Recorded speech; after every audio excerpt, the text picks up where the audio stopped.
bahwa tiap individu itu berbeda, ya jelas, ya. Itu jelas. Tiap individu itu berbeda. Cara kerja otak orang itu tidak ada yang sama persis, tidak ada gitu.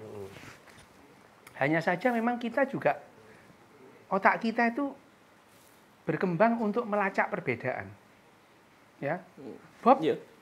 Otak kita itu melacak perbedaan. Otomatis. Otak kita memang gini ya. Identifikasi itu kan mencari perbedaan. Makanya kalau misalkan dalam beragama, kita tuh bukan bertengkar dalam hal tindakan, kita bertengkar dalam hal ide. Ini dalam beragama gitu. Jadi kalau misalkan hati-hati itu pemikirannya gini, hati-hati itu pemikirannya gitu. Yang dihakimi itu adalah dalam konteks wacana dan pemikiran. Kalau misalkan ada nggak sih kalangan beragama yang hati-hati orang itu nggak buang sampah sembarangan gitu? Kan nggak bahas itu. Gitu. Jadi, karena nggak ada fikihnya, Mas. Iya. Fikih membuang sampah nggak ada.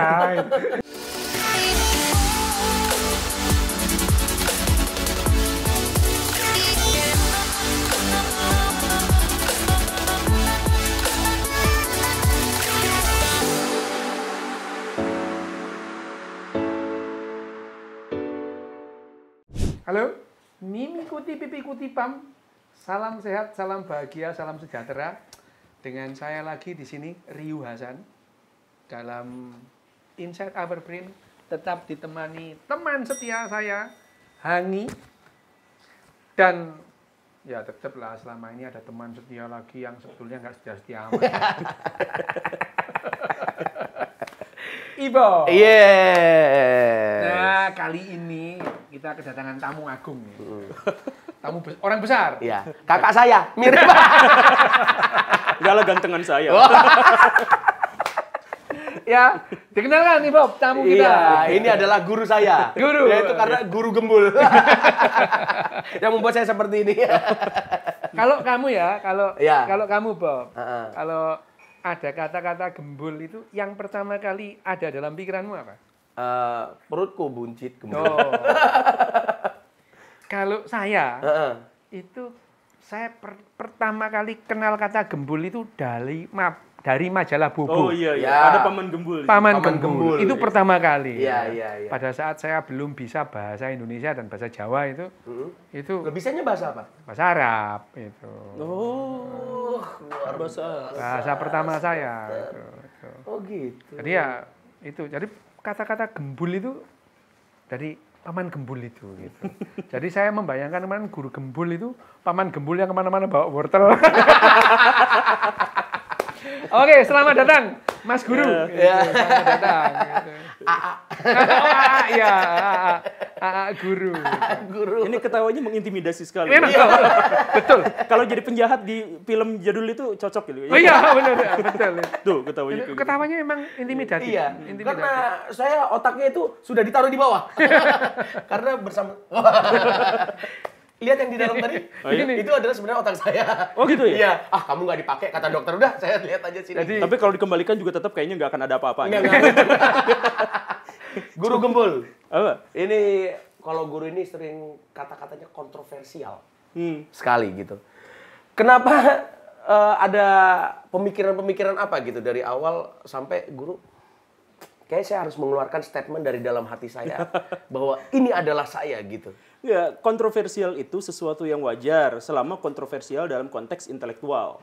Oh. Sering jadi masalah itu kalau kita memperebutkan hawa nafsu tetapi dengan mengendarai kontroversi itu. Sains itu penuh kontroversi. Apa-apa itu penuh kontroversi, apalagi masih dalam tahap penelitian, masih dalam tahap apa itu kan masih banyak kontroversi di situ. Yeah. Kontroversi itu kan ada banyak versi, kemudian bentur-benturan ya, dialektika lah istilahnya kalau misalkan dalam istilah itu. Yeah.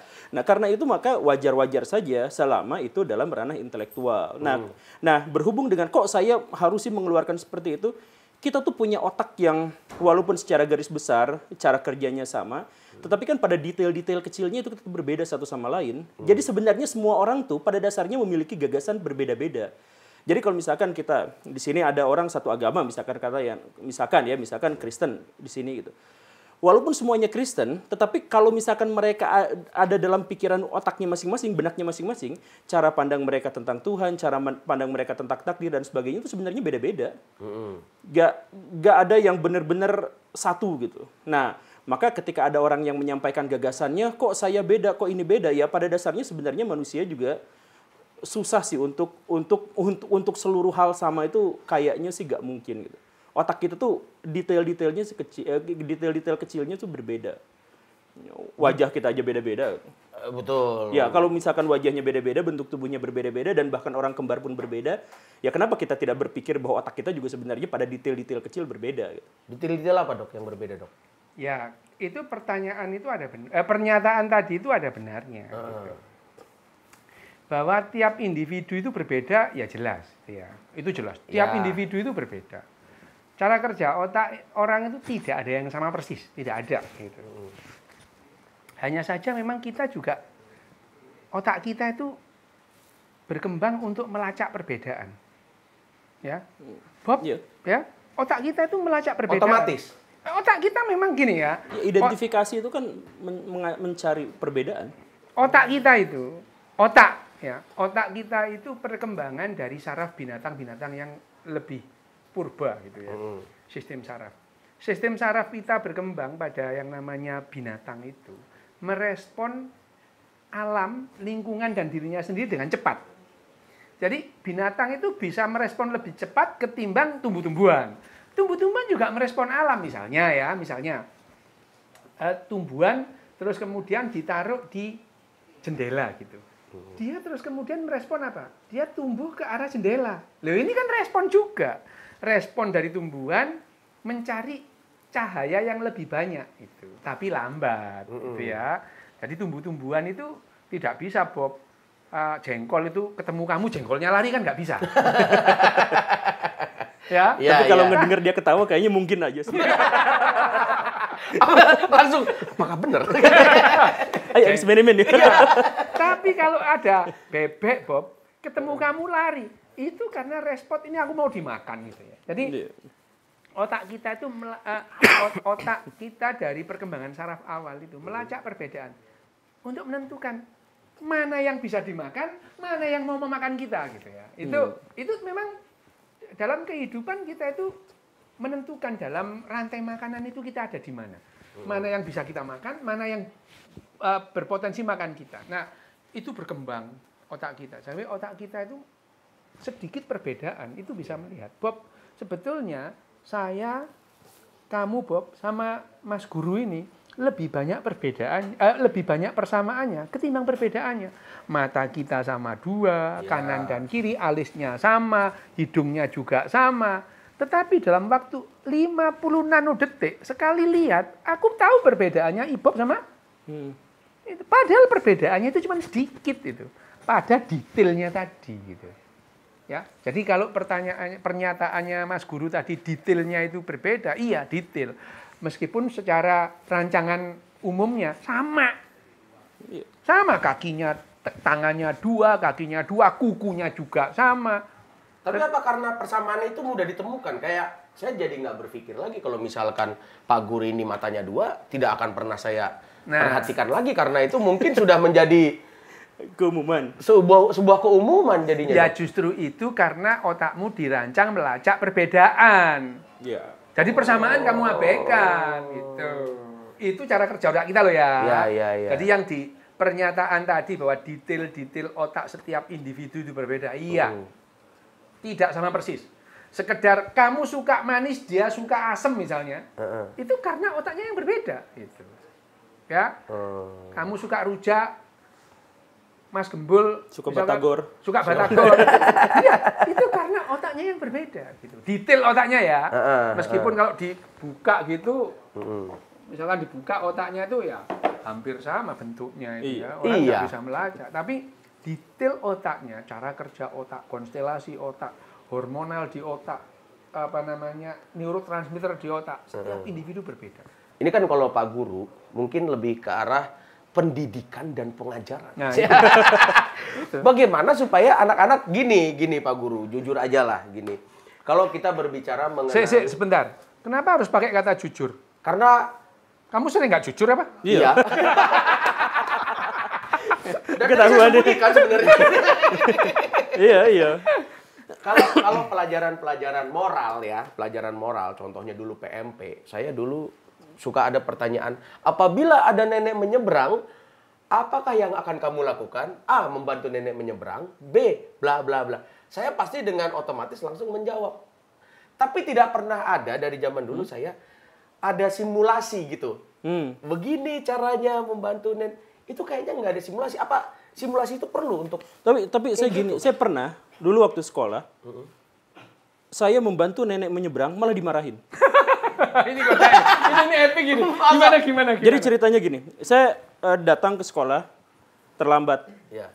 Kenapa? Saya membantu nenek nyebrang. Loh kok sampai bikin terlambat gitu? Soalnya neneknya nggak mau nyebrang.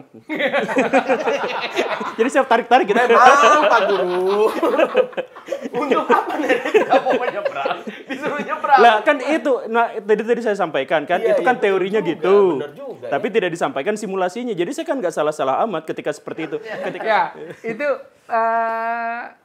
ide atau pernyataan Ibob tadi, Mas Guru ya.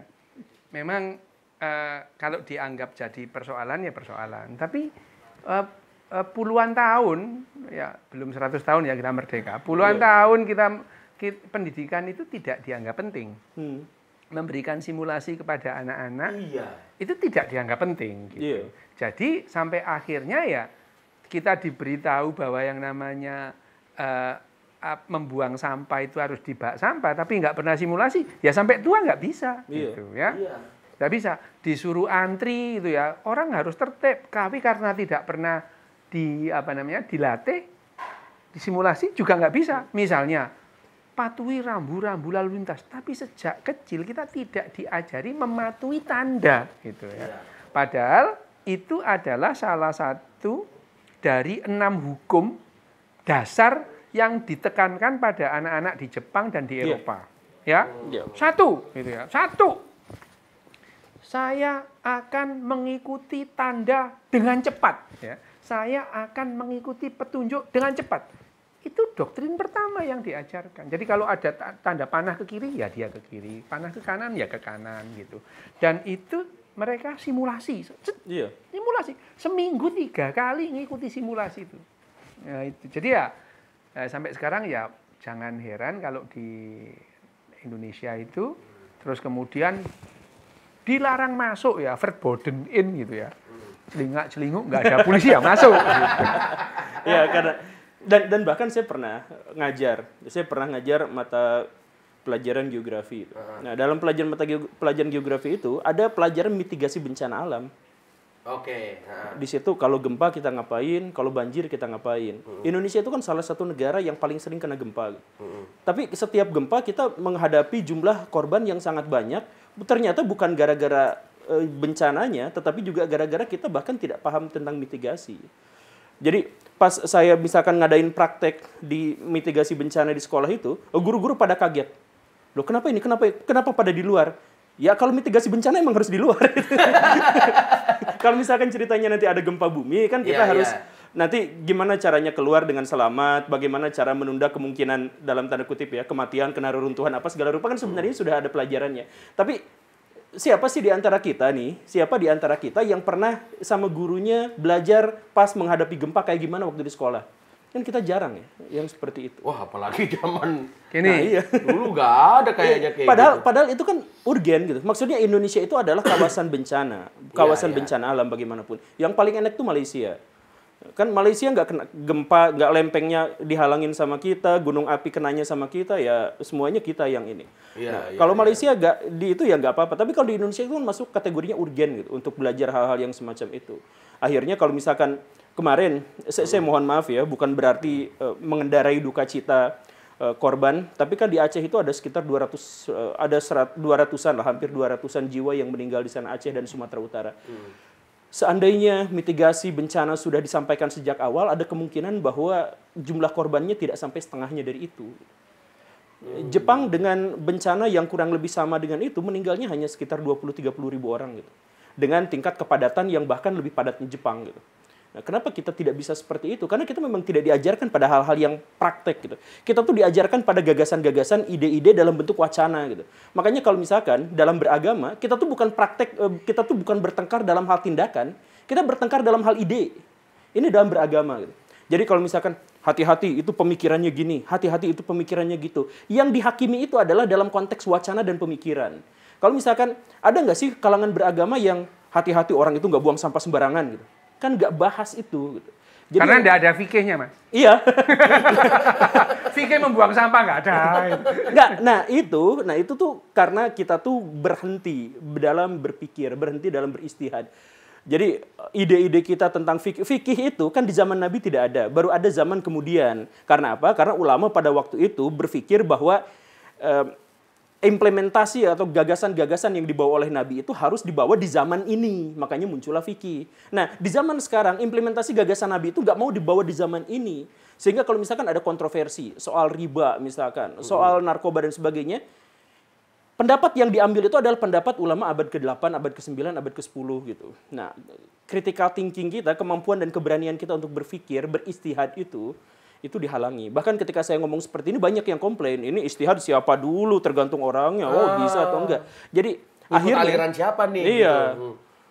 Pernyataan atau yang disampaikan Mas Guru tadi itu banyak hal yang perlu dicermati. Kenapa kita itu perlu latihan gitu ya, menghadapi situasi kritis. Itu perlu. Kenapa? Gini, manusia ya, dalam sejarah evolusinya itu tidak dirancang untuk bekerja sama dalam jumlah yang besar. Enggak, gitu ya. Enggak. Manusia itu paling banter bergerombol itu 50, itu cenderung pecah, gitu ya. Manusia itu di angka 50 itu mereka cenderung pecah. Itu seperti tanpa bahasa ya, tanpa bahasa. Seperti serigala. Serigala itu kalau sudah di angka 15 gerombolan serigala itu, dia cenderung pecah menjadi 2 gerombolan gitu. Itu adalah yang namanya swarm intelligence atau kecerdasan bergerombol. Kecerdasan bergerombol tiap spesies itu berbeda gitu ya, berbeda gitu. Manusia itu secara evolusioner tidak dirancang untuk bekerja sama dalam jumlah yang besar. Manusia bisa bekerja sama dalam jumlah yang besar tanpa saling mengenal. Itu gara-gara bahasa. Gara-gara narasi gitu, ya itu. Maka itu kecerdasan bergerombol manusia ini sangat fragil, gampang rusak. Ya, gampang rusak. Nah, yang seperti disampaikan tadi, mitigasi bencana itu. Dalam artian kecerdasan bergerombol pada saat terjadi titik kritis itu tidak kemudian pecah gitu. Kalau semut, kalau kita lihat semut itu memang secara evolusioner memang dirancang untuk bergerombol dalam jumlah yang besar. Ya, makin banyak semut itu berkerumun, dia makin cerdas gitu ya. Makin bisa menghancurkan lawan-lawannya gitu. Manusia itu tidak gitu. Kalau kita ada semut baris gitu, kita acak-acak itu, sebentar lagi dia nyusun barisan lagi gitu. Karena itu kecerdasan mereka. Manusia tidak dirancang untuk itu. Makanya manusia itu kalau dalam jumlah yang besar ada sesuatu, mereka misalkan gempa tadi itu, kebakaran, mereka itu bukan mati karena kebakarannya, mereka saling bunuh, saling nginjek gitu. Iya. Ya, itu makanya kemudian pada saat seperti itu dilatih gitu. Jadi ya misalkan di pesawat itu ada kalau ada situasi darurat itu ada petunjuknya gitu. Tapi kalau kita tidak pernah latihan ya nggak bisa. Contohnya di Jepang ya. Ini ngambil contoh di Jepang. Di Jepang itu meskipun tidak ada gempa, ada kalanya mereka membuat gempa palsu, sirine palsu. Latihan. Latihan. Jadi mereka ada sirine itu terus kemudian ini ada bahaya tsunami. Mereka meninggalkan tempat kerjanya menuju bangunan yang tahan tsunami, dia di situ terus kemudian 5 menit kemudian dikasih tahu ini latihan ya, silakan kembali ke tempatnya masing-masing. Kalau di sini marah digituin. Diprank nih gua gitu.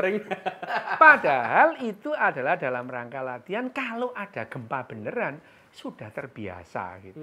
Nah, di sini kalau ada gempa, yang dilakukan pertama kali adalah ngikut orang. Upload di Facebook, gempa nih gitu. Buset gempa gitu ya. Jadi tidak mencari keselamatan itu adalah mitigasi tadi adalah bagaimana dalam suasana kritis itu kita otomatis ngikuti dan itu latihan gitu. Sama tadi, latihan buang sampah, latihan nyebrangin orang itu dengan simulasi. Kalau nggak simulasi nggak bisa. Betul kamu? Betul. Tapi dan ini Kang, gimana? yang tadi itu, mentalitas kawanan itu atau gerombolan itu, itulah yang pada akhirnya menghasilkan banyak sekali karakteristik-karakteristik kehidupan kita, termasuk juga ada kaitannya dengan kemunculan-kemunculan kepercayaan-kepercayaan.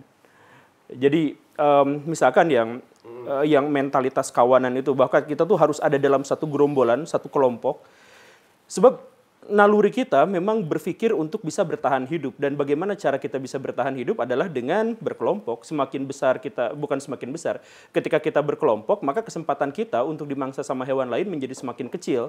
Jadi kan rumusannya, kalau misalkan kita satu orang ketemu sama singa, maka kemungkinannya adalah 100% kita dimakan sama singa.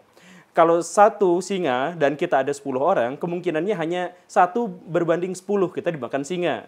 Nah, tapi kalau misalkan kemudian kita berbahasa satu sama lain, ketika kita berbahasa satu sama lain, kemungkinannya kita bisa mengalahkan singa lebih besar lagi, karena ada kerjasama itu. Nah, tetapi kerjasama itu hanya bisa terbentuk dengan adanya otoritas. Jadi ternyata bukan hanya bahasa saja, tapi otoritas. Jadi mau otoritas itu, mau kemudian nanti kepercayaan, kemudian kepatuhan, kemudian nanti muncul nasionalisme dalam versi yang nanti ya belakangan yang jauh sekali dan sebagainya. Itu juga sebenarnya adalah dalam hal yang sangat sederhana, bahwa kita sebenarnya adalah ingin untuk bertahan hidup. Dan ingin bertahan hidup akhirnya memunculkan bahasa, memunculkan apa segala rupa gitu. Kan otak kita tuh sebenarnya nggak pinter-pinter amat kalau nggak ada bahasa sih ya. Benar nggak Pak Dokter ya? Betul. Jadi otak kita tuh cerdas tuh gara-gara kita akumulatif gitu. Jadi kalau misalkan kita disimpan di hutan belantara sendirian gitu, terus kita disuruh bikin palu sendiri, kan kita nggak punya kemampuan untuk bikin palu, nyari logamnya gimana caranya, melebur logamnya kita nggak tahu. Kita baru bisa tahu seperti itu ya setelah otak kita berakumulasi. Jadi baju akang itu yang dipakai itu. Akang, men. Akang. Oh iya. Sama-sama Bandung. Oh iya, oke. Ya. Tanda ini orang Bandung yang di Jakarta. Balik ke Bandung, edan lah ibu kota. Jadi baju yang akan gunakan itu kan sebenarnya adalah baju yang ditemukan oleh ribuan orang sepanjang sejarah. Betul. Jadi ada orang yang berpikir tentang bagaimana menemukan kapas, ada orang yang berpikir kemudian bagaimana cara mengeksploitasi orang untuk bekerja di bidang tekstil, ada orang yang berpikir tentang bagaimana caranya mengubah listrik menjadi energi mesin tenun apa segala rupa. Ada jutaan orang yang terlibat hanya untuk bikin kaos seperti itu gitu. Dan otak manusia secara individu kayaknya nggak mungkin bisa bikin kayak gitu. Gitu kan, Kak? Iya, betul. Jadi kita tuh nggak cerdas-cerdas amat. Kita tuh otak biologis saja. Gini, kalau yang namanya kecerdasan kita mengacu kecerdasan kehidupan ya. Yang namanya kecerdasan, apakah kecoa punya kecerdasan? Punya. Gitu ya. Punya. Cerdas untuk bisa terbang di buka. Oh, iya, punya. Jangankan gitu, apakah pohon cemara punya kecerdasan? Punya. Gitu. Apakah pohon belimbing punya kecerdasan? Punya. Itu. Kecerdasan individual itu adalah bagaimana satu individu itu bisa mempertahankan kehidupannya selama yang dimungkinkan. Itu kecerdasan individu. Ini kehidupan ya, gitu, hidup. Nah, yang disebutkan Mas Guru tadi, pengetahuan kognitif kita. Pengetahuan kognitif dan kecerdasan kognitif kita itu adalah kecerdasan akumulatif. Memang iya, gitu.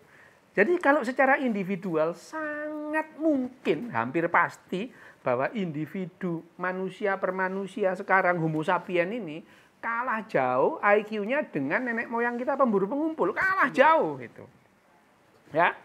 Pak Guru, ini aku mau tanya lagi nih, kalau misalkan kan sekarang kalau misalkan bicara pendidikan, anak-anak sekarang itu punya banyak sekali sumber kebenaran di luar dari omongan gurunya atau orang tuanya. Nyari sendiri gitu. Nah, gimana caranya supaya anak-anak ini tahu gitu, Dok? Maksudnya merespon seperti memang seharusnya dia merespon dengan baik gitu loh. Karena bisa aja dia, banyak nggak sih kayak gitu Pak Guru sekarang? Iya, banyak. Menentang kayak gini.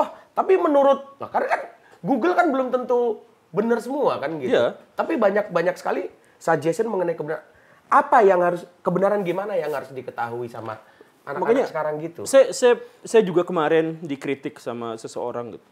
Pak Guru, saya tahu Anda bacanya dari Google. Anda itu ternyata guru Google, kelihatan aja so pinter padahal bacanya dari Google gitu.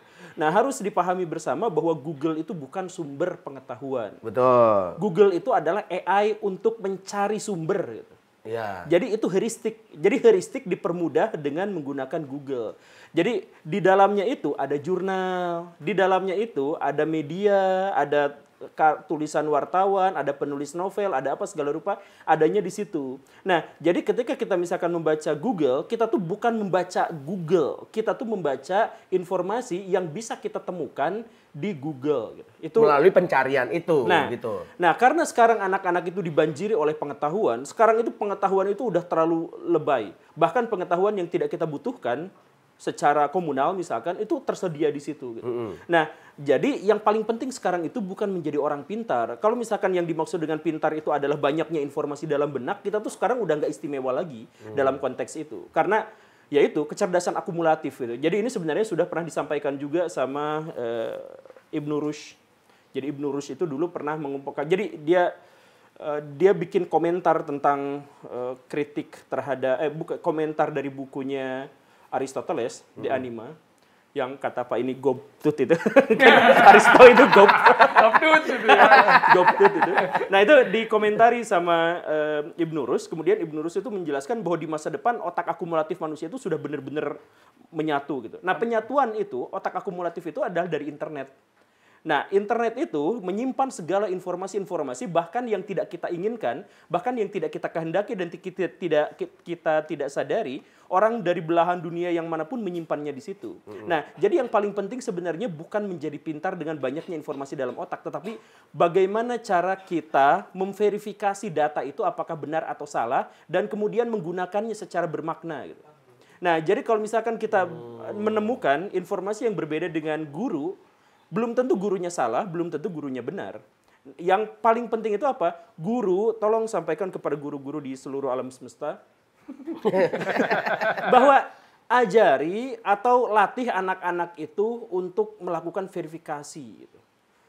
Kalau informasi itu banyak, tahu dari mana bahwa ini tuh benar atau salah gitu.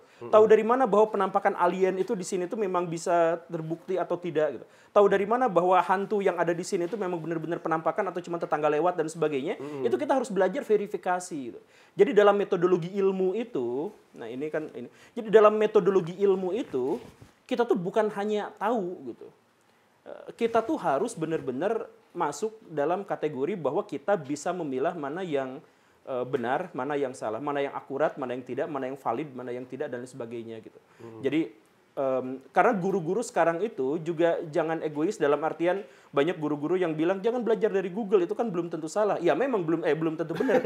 Ya belum tentu benar tapi belum tentu salah juga. Karena itu bukan ditolak atau diterima Google itu, tetapi ajarkan kepada anak-anak. Karena sekarang itu post truth gitu.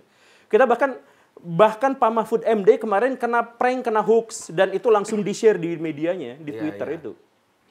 Sekelas Pak Mahfud MD bukan berarti merendahkan beliau, tetapi betapa post-truth-nya, betapa sekarang informasi-informasi yang berkembang itu sulit sekali untuk bisa dikendalikan. Karena itu ajari dan latih itu setiap anak-anak untuk bagaimana cara memilah mana yang benar dan mana yang salah. Sedikit lagi Pak. Jadi kemarin itu, karena udah gatel pengen ngomong. Saya kemarin juga kan dikomplain. Ketika saya menyampaikan berita tentang satu wilayah belahan di bumi, saya dikritik. Kenapa itu sumbernya dari Kristen? Kenapa sumbernya dari Yahudi? Saya cantumkan di situ, ini sumbernya kok dari misionaris. Iya, saya bilang bahwa kalau misalkan kita mau mengetahui segala sesuatu, salah satu dalam metodologi ilmu itu adalah bahwa kita harus mengkonfirmasi setiap pernyataan dan klaim. Dan konfirmasi itu artinya minimal dua pihak. Kan begitu. Nah, tapi kan kita pengennya, kalau kita pengen berpengetahuan itu adalah bahwa kita tuh pengennya a priori gitu. Saya punya pendapat seperti ini, lalu seluruh buku yang saya cari, semua artikel yang saya cari harus yang sesuai dengan apa yang saya yakini sebelumnya. Nah, a priori itu begitu. Iya, betul. Kan seperti itu. Dan itu memang sebenarnya sangat sulit. Saya juga tidak menyalahkan sebagian besar orang atas hal ini. Cuman maksudnya kalau mau beradu argumentasi dalam konteks ilmiah, maka kita harus hilangkan a priori itu gitu. Gitu kan Pak?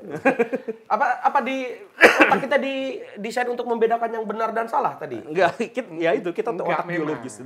Otak kita itu memang tidak dirancang untuk melacak atau membedakan antara benar dan salah. Otak kita itu lebih mencari pembenaran ketimbang kebenaran. Karena cara kerja otak rasional kita itu memberi alasan kenapa otak emosi kita seperti itu. Misalnya ya, jadi kita itu kamu senang lukisan itu itu seneng dulu, baru alasannya belakangan gitu. Otak kita memang demikian.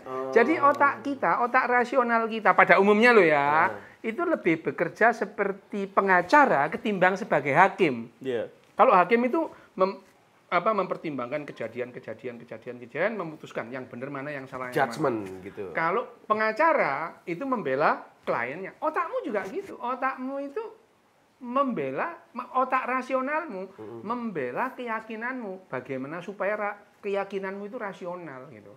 Meskipun keyakinannya ngawur-ngawurnya. Enggak apa-apa, yang penting dia mempunyai alasan-alasan logis itu. Logis itu belum tentu rasional loh. Iya. Ya. Pikiranmu logis itu belum tentu rasional. Nah, yang disampaikan oleh Mas Guru tadi adalah sekarang ini di era yang namanya pengetahuan ilmiah itu sudah jauh di atas, itu ada komunitas-komunitas yang mengabaikan bagaimana memahami itu apa adanya itu. Makanya sudah lama sih gitu. Sejak zamannya Plato kita ini kan sudah keracunan epistemologis gitu. Ya, kita itu keracunan epistemologis. Melihat itu tidak melihat apa adanya, melihat bagaimana seharusnya.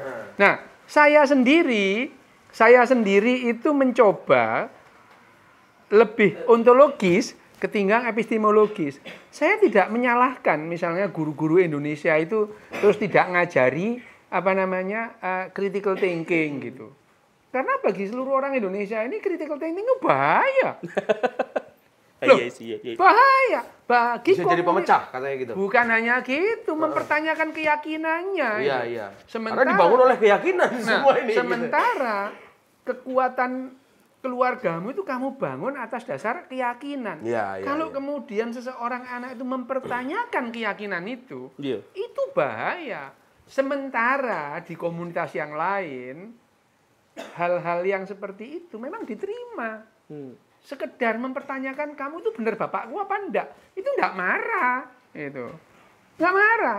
Kamu benar bapakku apa enggak? Bapaknya ya bilang, ya belum tentu sih gitu. Tapi ini ya, kamu sebagai anaknya bapak itu levelnya iman.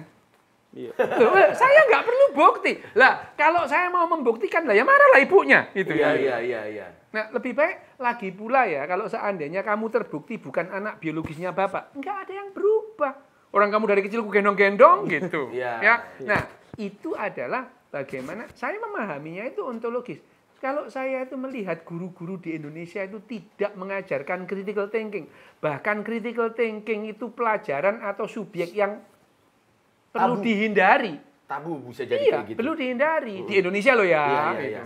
Bukan berarti orang Indonesia itu lebih jelek, enggak. Ya enggak kritis saja pikirannya gitu. Enggak kritis. Nah, yang disoroti oleh Mas Guru Gembul ini adalah verifikasi. Verifikasi itu memerlukan critical thinking. Bagaimana anak itu dilatih untuk memverifikasi kalau dia tidak diajari dari kecil untuk critical thinking gitu. Itu adalah poin. Tapi sekali lagi ya saya itu berpegang pada konsekuensi. Karena kita itu tidak diajari critical thinking sebagai subjek pelajaran, ya sudahlah, terima aja hasilnya seperti ini gitu. Iya, kenapa ya kurang, maksudnya gini, sering dulu Dok, apalagi bukannya pelajaran agama lah, hampir-hampir. Ketika kita sudah menyentuh kepada kenapa ada, kenapa, banyak kenapanya, sudah percaya aja dulu. Gini, sebelum jauh. Nih, sebentar. Sebelum jauh. Ada kayak gitu ya kan? Sebelum maksudnya jauh. Kan kita kritis gitu. Kalau kita melihat dari sisi kesehatan mental, dari ilmu kesehatan mental, ya, mental health. Yang namanya spiritualisme itu sehat. Kalau kamu nggak share tentang spiritualisme ke orang lain, itu sehat. Jadi tadi saya menahan ini ngomong soal agama ini. Kenapa?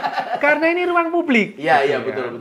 Ya, ruang publik. Pada saat kita berbicara tentang spiritualitas kita, pandangan atau konsep spiritualitas saya ke ruang publik, itu tidak sehat. Ya.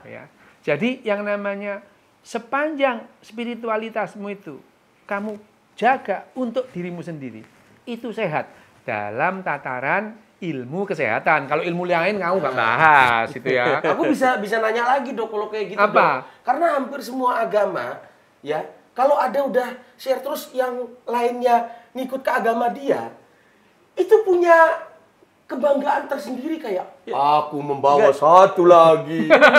mental kawanan tadi, mental gerombolan tadi itu. Sekali lagi. Jadi itu biologis juga itu. Ya, biologis. Biologis Tapi juga. gini loh, gini ya, ada perilaku-perilaku yang lebih sehat. Gini, salah satu contoh gini, kemampuan gerombolan. Ini sejak E.O. Wilson juga sudah melihat.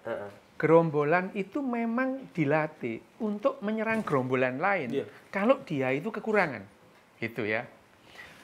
Ini relevan pada saat sumber daya itu terbatas. Ya. Sekarang sejak paruh kedua abad ke-20, sumber daya itu sudah melimpah. Jadi tidak relevan lagi kita menyerang gerombolan lain gitu. Makanya sekarang itu bagaimana kita itu bekerja sama masing-masing komunitas. Makin besar kita bekerja sama, makin efektif dan makin efisien kita bekerja. Nah, sehingga ajaran-ajaran atau kebiasaan-kebiasaan menyerang itu sekarang sudah tidak relevan lagi gitu. Nah, sekarang bahkan kemarin ya, itu sudah resmi loh. Pada saat pertemuan G20, G20, kita sekarang tidak berkompetisi ya, kita berkolaborasi. Jadi antar negara itu sekarang kita sudah tidak lagi bersaing, tapi bekerja sama. Kenapa? Itu yang kita anggap untuk bersama-sama bisa memperpanjang masa hidup manusia di permukaan bumi ini.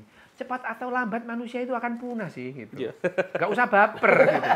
Ya, tapi bagaimana kita itu bisa bertahan lebih lama gitu, menurunkan entropi itu lebih rendah. Itu, nah, entropi lebih rendah itu bisa kita capai kalau kita kerjasama dalam jumlah yang lebih besar gitu. Sehingga sekarang isunya adalah kolaborasi, alih-alih berkompetisi. Iya.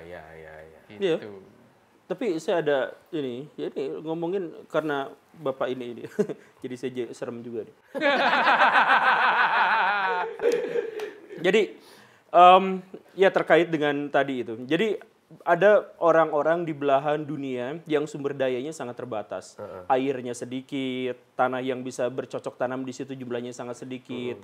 Katakanlah mereka adalah orang-orang yang hidup di gurun. Nah, orang-orang yang hidup di gurun itu gampang sekali untuk menumpahkan darah dan gampang sekali untuk berpecah belah. Karena sumber daya mereka itu sangat sedikit. Jadi mereka itu terbiasa untuk berkelompok dengan ikatan yang sangat kuat untuk dibenturkan dengan kelompok yang lain karena sumber daya yang bisa menopang kehidupan mereka itu sangat sedikit.